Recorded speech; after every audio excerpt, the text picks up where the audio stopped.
Want to speak real Filipino from your first lesson? Sign up for your free lifetime account at filipinopod101.com. There are many reasons someone might decide to learn a new language. There are students who study because they are fascinated by the culture. Other learners might want to reconnect with their family history. Yet others might be motivated by the benefits of learning a new skill. Whatever the reason for learning the language, there is one common goal shared by many learners: travel abroad. Who isn't excited about traveling abroad and experiencing another culture in the context of a new language? This is a huge dream for many language learners. Many learners see travel as the ultimate way of learning a language.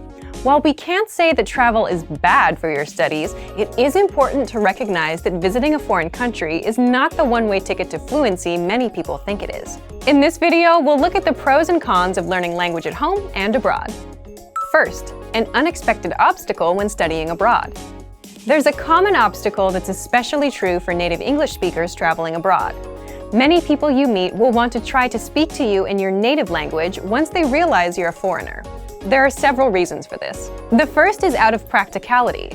As much as you would like to order your meal, buy a bus ticket, or confirm your hotel reservation in the native language to practice, the locals in the tourist industry are likely to respond in English or another more commonly used language. This is because they have a job to do, and they don't necessarily want to take the time to figure out what you're trying to tell them in their native language. So while you're traveling abroad, be prepared to hear a lot of commonly used languages, like English, especially when sightseeing and participating in tours. Another reason for all the English speaking is that locals will often jump at the chance to practice their English. Almost all language learners dream of making friends in a foreign language, but once you get abroad, the reality is often a bit different. Locals will be just as excited to practice their English as you will be to practice your new language. If their skills are stronger than yours, then unless they're very conscious and patient, their language practice will likely dominate the conversation. There's also the tendency to hang out with people who are similar to ourselves. By sheer force of human nature, you'll likely find yourself gravitating toward and hanging out with people who speak your native language very well. Oftentimes, the pull of comfort and human connection is stronger than the desire to learn a language. Because of this, you may gradually start spending more and more of your time with people you can communicate with properly, at the cost of your new language skills going down the drain. But now, let's look at some reasons why going abroad can be helpful for your studies. It's not bad if you're just beginning with the language and you find yourself overseas. You'll probably hear your target language all around you, wherever you go. While people might not actually be talking to you, all that spoken language will allow you to see firsthand how the language is used on a daily basis. This will help you hear words and phrases in the context of a conversation, which can be a powerful asset. Now, some unexpected advantages of learning at home.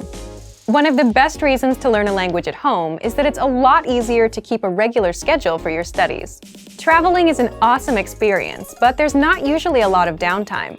If it's your first time overseas, you're going to want to spend most of your time out and about, savoring all the sights and experiences you can. When at home, things are more evenly paced and normal. It's this consistency that allows you to practice on a regular basis and constantly push your limits in the language. If you study at home, you also have the opportunity to immerse yourself in the language gradually. Going from 0 to 60 as a beginner is a recipe for frustration. At home, you can progress through the language at your own pace. You can go through a textbook or learning program and figure out what works best for you. A plane ticket abroad isn't the only way to practice with real-life native speakers.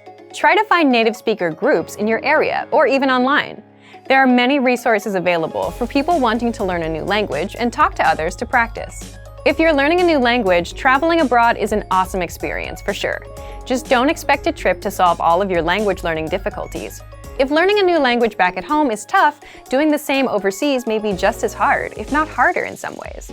If you're a beginner, studying at home is a great way to start learning a new language. There are some benefits to it that most learners don't even think about. Whether you're headed overseas or studying at home, for even more ways to learn a new language, check out our complete language learning program. Sign up for your free lifetime account by clicking on the link in the description. Get tons of resources to have you speaking in your target language.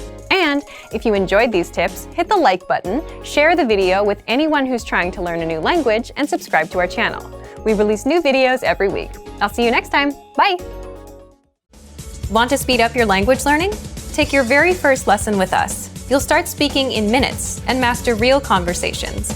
Sign up for your free lifetime account. Just click the link in the description.